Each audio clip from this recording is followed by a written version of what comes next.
我家的天塌了，我始终不敢相信这是事实。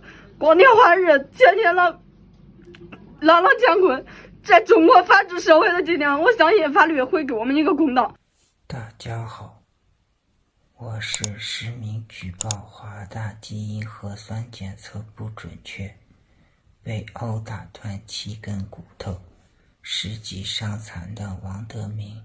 每天5分钟，了解在中国互联网都有哪些大瓜，安安静静当个吃瓜人。时隔多日，王德明举报华大基因造假一事终于在网上发酵。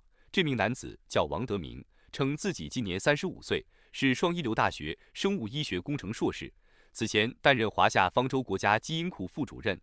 2021年，他曾举报华大基因核酸造假，被公司得知后遭到8人的殴打，公司高管还在场指挥，自己被打断了7根骨头，造成终身残疾。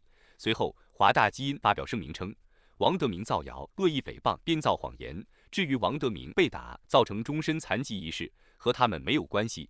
早在2018年6月，王德明就在网络上举报华大基因是伪高科技企业，诈骗地方政府给予的免费土地和财政补贴，与碧桂园联手套骗国有资产。与此同时，还涉嫌贿赂官员。不过事态反响平平。同年9月14号，王德明在网上写下遗书，宣称自己将于9月22日在国家基因库总部跳楼自杀，希望通过自己跳楼的方式引起发改委的注意。这就是当时被媒体称为华大基因遗书门的事件。对此，网友的反应是，如果这件事是真的，他就是一个有良知的人，希望国家介入调查，毕竟只有一个真相。我相信王德明，我相信他不会打断自己的7根肋骨用来造谣，造成自己终身残疾。国家应该保护好这样的好人，支持追查到底。河南女子叶冰燕实名举报父亲曾在2021年被多人殴打致死，并且村支书也有参与，凶手至今仍逍遥法外。举报视频显示，案发地点为河南省开封市板木乡。2021年6月28号，53岁的叶某在饭店吃饭时与另外3个人发生争吵，随后升级为冲突，对方仗着人多，从饭店内打到饭店外，最后一直打到马路上，直到被害人昏死在路边，他们才扬长而去。最终，叶某经送医抢救无效后死亡。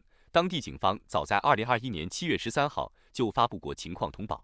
报告显示，警方在第2天凌晨接到家属报警后，当日就把除主犯刘某燕之外的另外2个人抓获，隔天就采取了刑拘措施，并表示案件正在进一步侦办中。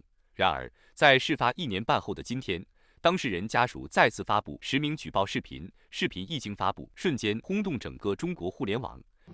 我叫叶冰燕，家住开封市祁县板木乡前营村。我爸于2021年6月28日在春桐农家堰纠缠时，与后塘村刘青燕、刘青义兄弟发生口角。刘青燕、刘青义、刘德建等人依仗人多势众，一言不合就对我爸大打出手。在饭店内打过之后，又拉到饭店门口打，最后又追到柏油路上打。刘青燕、刘青义等凶手施暴手段残忍，疯狂至极，招招取人性命。直至我爸昏死路边，他们扬长而去。他们行凶打人时发生在20点左右，直到我家临近大约23点从事发地点路过时，最后发现数位家中。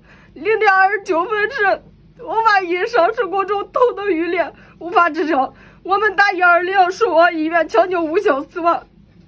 最先与我爸发生口角行凶的暴徒刘青燕至今逍遥法外。我们母女有家不敢回，1年多漂流在外。俺妈是地道的农民，没有文化，资本尚且俭用，家里面没有当官的，我们实在走投无路，不知道该怎么办。今天是我爸他老人家1周年忌日，不敢想我爸在遭受殴打时有多么绝望无助。我家的天塌了，我始终不敢相信这是事实。光天化日，天天朗乾坤，在中国法治社会的今天，我相信法律会给我们一个公道。我爸在皇权之下也肯定放心不下我们几个孩子，至今实不瞑目。然而，在全国人民的眼皮子底下，举报人的姐姐又失踪了。受害人发布的寻人启事显示，其姐姐叶婷在2022年12月6号上午被祁县的7至8名男子夺走手机，强行带走。最后有网友爆料，发现她们2姐妹在当地公安局被当地警方强行删除手机里的视频证据。刚开始编辑这条视频的时候，这个频道主页还有内容，短短几分钟啥都没了，并逼迫他们签协议。这是他们家庭群的聊天记录。